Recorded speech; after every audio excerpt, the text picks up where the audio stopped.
Hey, Jacob Bach here, greeting you from Union City at a bed and breakfast, Victorian, 1876.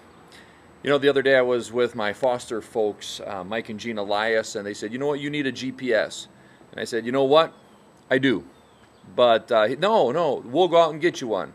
I said, oh man, you know what, I've been wanting one for 2 years. And so they went out and got me a GPS, and then they said, let's go out to Edwards Apple Orchard in Rockford, Illinois, and you set it to Edwards Apple Orchard, and you just follow us. And so we were following them, my family and I, and they were taking all these wrong turns.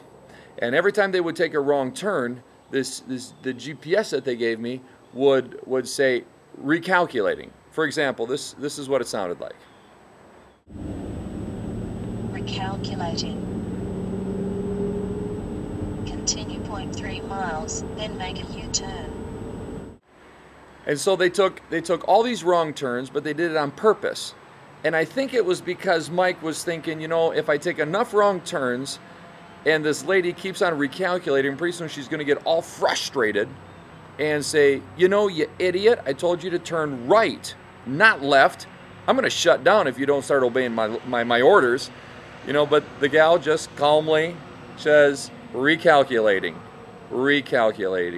And she always gets you back on track. And sooner or later, we ended up at Edwards Apple Orchard. And you know, my daughter, Sue, she's 16, she said, you know, Dad, that's a great sermon illustration. And I says, okay, explain it to me.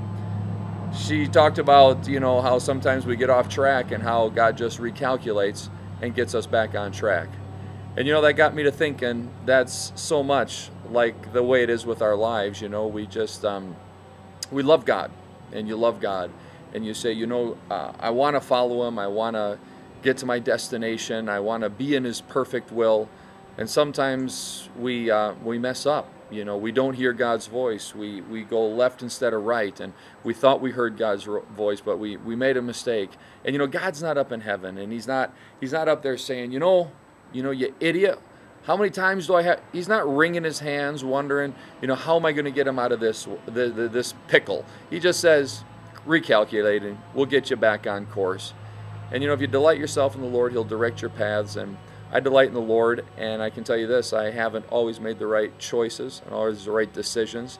That if you delight yourself in God, and if you love Him with all your heart, you know, even if you mess up, He'll recalculate and get you back on course.